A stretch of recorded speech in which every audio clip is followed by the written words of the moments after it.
এপছুৰ সভাপতি দীপেন বড়ো অব্যাহতি ল'লে আৰু ইতিমধ্যে বিদায়ী সভাপতিক লৈ ওদালগুৰিত এই ধৰণে আচলতে শোভাযাত্ৰা কৰিছে আপচুই। মই দেখুৱাইছোঁ এই ধৰণে আচলতে ওদালগুৰিৰ ৰাজপথত আজি এপছুৰ বিদায়ী সভাপতি আৰু বৰ্তমানৰ সভাপতিৰ আদৰণি জনাই এই ধৰণে তেখেতসকলে এক ৰেলী তেখেতসকলে অংশগ্ৰহণ কৰিছে। প্ৰায় 2000তকৈ অধিক লোকে আচলতে এই ৰেলীত অংশগ্ৰহণ কৰিছে আৰু এই মুহূৰ্তত মোৰ লগত আছে সম্পাদক ভণ্ড বসুমনে। মই তেখেতৰ পৰা জানিম কি ক'ব এই মুহূৰ্তত আচলতে বিদায়ী সভাপতিক লৈ আপোনালোকৰ যি যাত্ৰা এই যাত্ৰাত কি ক'ব? হয়, আজি আমি দুখেৰে ক'ব লাগিব যে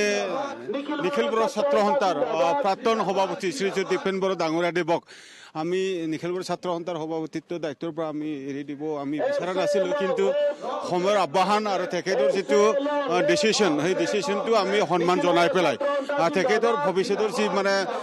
যাত্ৰা বা তেখেতৰ যি লক্ষ্য তেখেতে যিটো মানে নিখিল বড়ো ছাত্ৰ সন্থা এৰিব বিচাৰিছে সেই সিদ্ধান্তটো আমি গ্ৰহণ কৰি পেলাই আজি তেখেতক আমি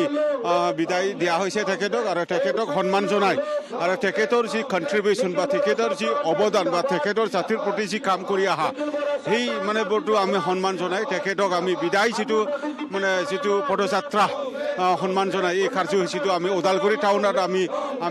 আজি লৈছোঁ। নিশ্চিতভাৱে আচলতে ক'ব লাগিব আপচুই এই ধৰণে আজি এই ধৰণৰ দেখিছে আৰু এই বিদায় মুহূৰ্তত আচলতে এই ধৰণে ৰাইজে সমদল কৰি আহিছে আৰু ওদালগুৰি টাউনত বিদায়ী সভাপতিক এই ধৰণে লৈ শোভাযাত্ৰা কৰাৰ পিছতে এইটো কি ক'ব এই মুহূৰ্তত? আজি এটা আৱেগৰ দিন, এটা যাত্ৰা সামৰি পেলাই নতুন এটা যাত্ৰাৰ প্ৰতি মই গতি কৰিবৰ কাৰণে সিদ্ধান্ত ল'লোঁ আৰু কেন্দ্ৰীয় কাৰ্যনিৰ্বাহক সমিতিয়ে আজি সন্মানে মোক হিয়া উজাৰি সন্মান মোৰ ওপৰত আস্থা বিশ্বাস আশীৰ্বাদ জনাই মোক বিদায় দিছে আৰু এই যি পৰ্ব এই যি ঐতিহাসিক ক্ষণ মই কেতিয়াও পাহৰিব নোৱাৰোঁ। জাতিটোৰ প্ৰতি মোৰ যিখিনি কৰণীয় কাম সেই কৰণীয় কাম ভৱিষ্যত দিনত মই জাতিৰ লগত সমাজৰ লগত আৰু লগতে এইখন সমাজত আন জাতি জনগোষ্ঠীৰ লগত থাকি পেলাই মই কাম কৰি যাম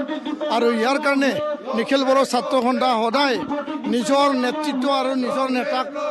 হিয়া উজাৰি সন্মান জনাই আহিছে, বড়ো জাতিয়ে সন্মান জনাই আহিছে আৰু এই সন্মানৰ বাবে এই আস্থা বিশ্বাসৰ বাবে প্ৰতিটো